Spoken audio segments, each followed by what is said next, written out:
Sakin.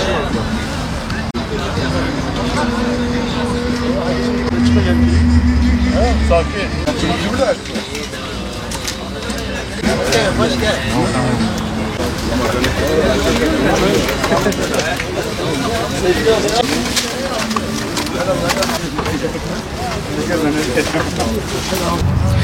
...1 Ekim Cumartesi itibariyle standımızı kurmuş bulunmaktayız. Bizim kermesimiz 7 Ekim'e kadar devam edecek.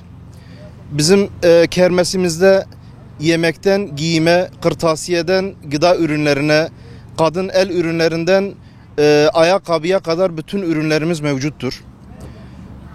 Yemek katkısı sunan, giyim katkısında bulunan bütün kardeşlerimizden Allah razı olsun. Kardeşlerimiz gelen yemekleri paketleyip esnaf kardeşlerimize yollamaktadırlar. Bu şekil esnafların da bize katkısı olmaktadır. Malum dün pazar günü olması hasebiyle çok büyük bir yoğunluk yaşadık burada. Ayrıyeten Kudüs'ün fethi münasebetiyle burada bir konser düzenlenmişti.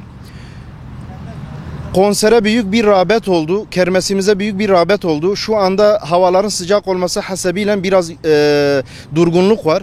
Yalnız serin vakitlerde ikindiden sonra büyük bir rağbet yaşanıyor burada.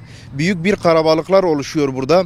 Rabbim katkı sunan, yardım eden, buraya gelip bizi yalnız bırakmayan bütün kardeşlerimizden, emeği geçen bütün kardeşlerimizden, burada yardım eden, çalışan, gününü, saatini, mesaisini burada harcayan bütün abilerimizden, kardeşlerimizden Allah razı olsun.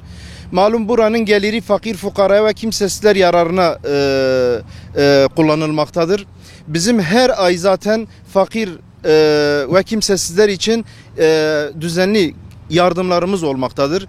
Bu da bizi bayağı zor durumda bıraktığı için bu kermesi de ilave olarak düzenlemiş bulunmaktayız. Rabbim katkı sunan bütün kardeşlerimizden razı olsun.